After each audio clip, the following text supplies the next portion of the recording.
Okay, in this video we're going to look at an LC bandpass filter. So rather than looking at allowing low or high frequencies through, we're just looking to say that we want frequencies within this range to allow through. And we'll look at some of the complications to do with the bandwidth of this response and the height of this response a bit as we progress through. Okay. So how do we get this? Well, we need to introduce using an inductor. And one of the things that we find that with reactants of an inductor, so because we can model an inductor the same as we can a capacitor has a resistor, so we can give it has resistance, is that it increases with frequency. This is the opposite to reactance of a capacitor that comes down. So this would be XC, beg your pardon. XC comes down whereas your frequency comes up.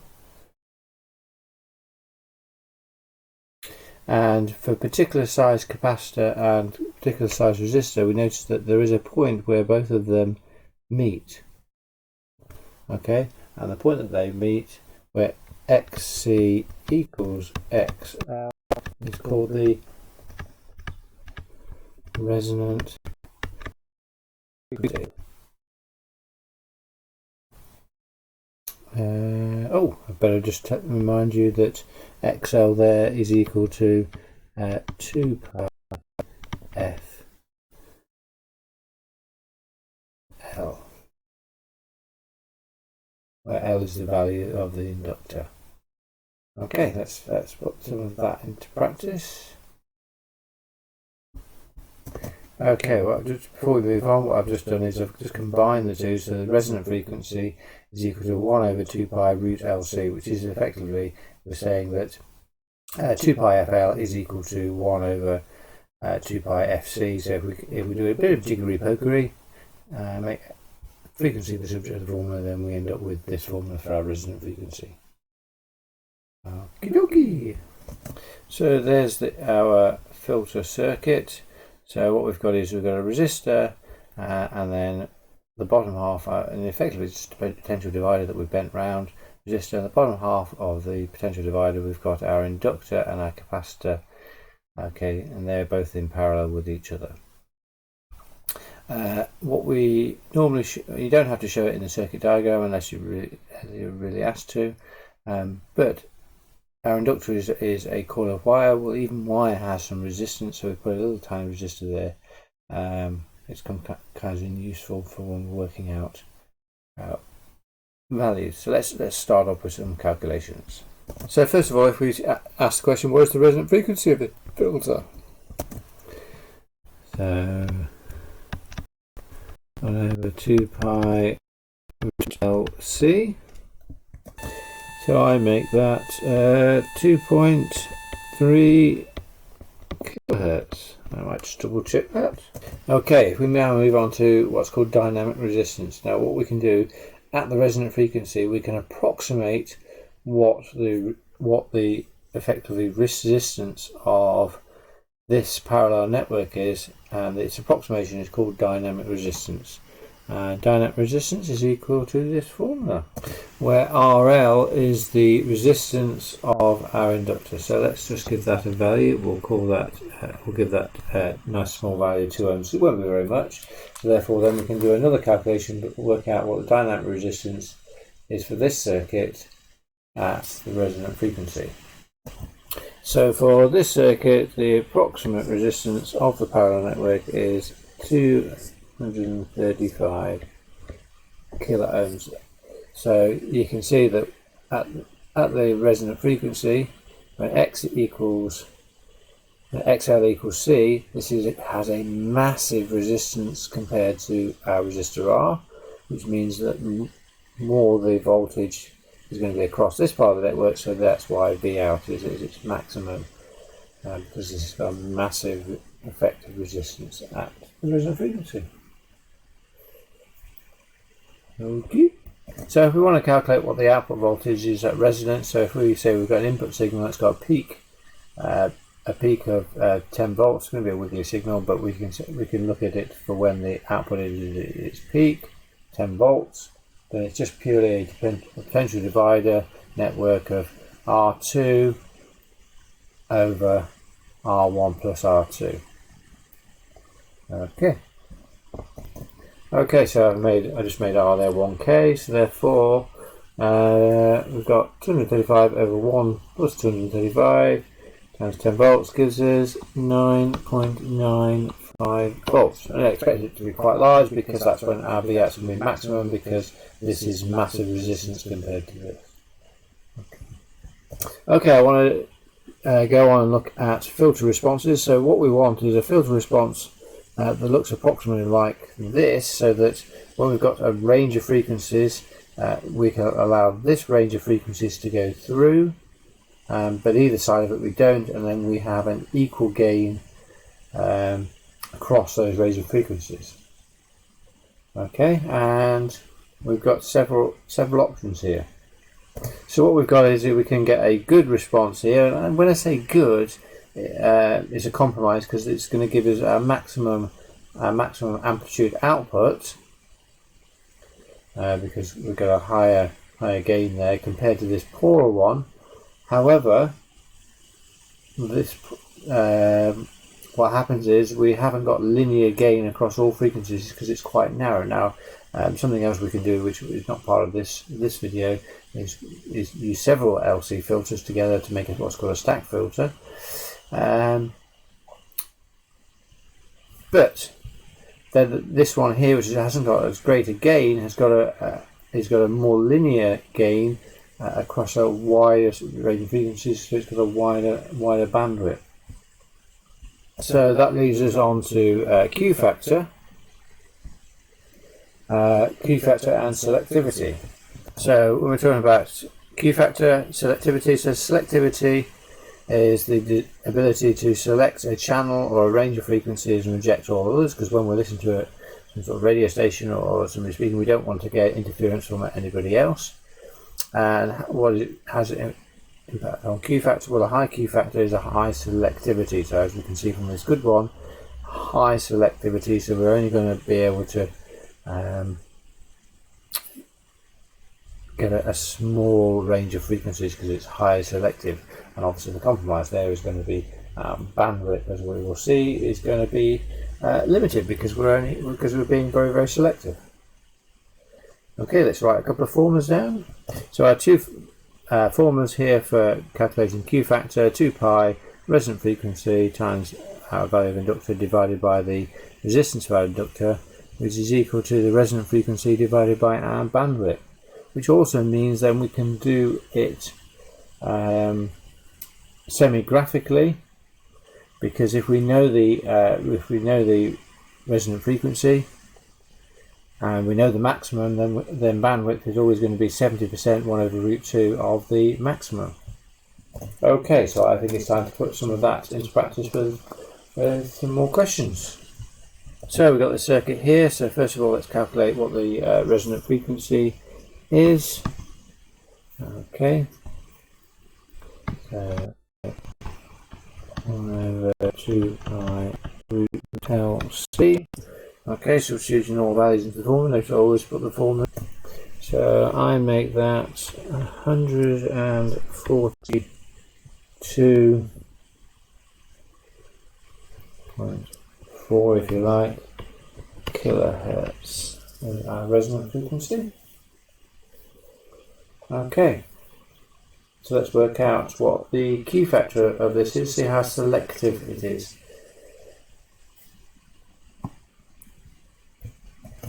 So just writing out the formula, so therefore we've got 2 pi times by 142.4 kilohertz times by 10 times 10 to the minus 3, so 10 millihenries, and our resistance of our inductor is 3 ohms. Okay, let's put all that into a calculator and see what would come out as our Q factor.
in.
be.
Yes.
So something went wrong with the recording then, but after all of that, then I make C to be 62.5 nanofarads.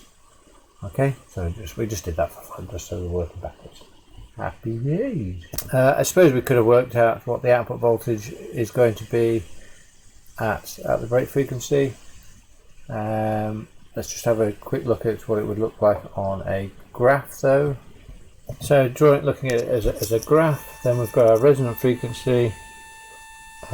So this point here where it's reaching our maximum is 142.4 kilohertz. Okay, I've stuck with our new values, so using the value of the inductor, the resistance of the inductor, and the new capacitor value gives me a dynamic resistance. So the approximation resistance of the parallel network at resonance of 128k, putting that in our potential divider formula just as a quick ratio method. The 1.5k, we never use that right from the start, so it's the value of the R, so you can scroll back and put that. Gives us very much close to 10 volts, but it's 9.98. So when we're drawing our graph, the maximum output we can get is 9.98, so not 10. I know it's almost 10, but it's just a fraction off. So therefore then we can then work out what our bandwidth would look like. So we're looking at 70% of 9.98, which is 6.9 volts, approximately 7 volts. So if we found that on the scale here, we can put a cross there, and then these 2 points where they come down. So that would then be our bandwidth of our filter response, which our bandwidth of our filter response, if we had done this, we did it by calculation, but if we were actually reading it off our graph, would be our 20 kilohertz that we then decided that we wanted. Well, that point slightly out. There we go, redrawing the line in the right place now. Okay, happy days. I think that we're about done on this. Double check. Okay, I think that's that is us done. So we, like I say, I've just drawn that information on a graph there, but we could actually do what we've done in reverse by looking on a graph, looking at our peak output, coming up with what our bandwidth is, and then working backwards from all of that information. Bandwidth, know what the resonant frequency is, so we can work out what Q is, blah blah blah blah blah.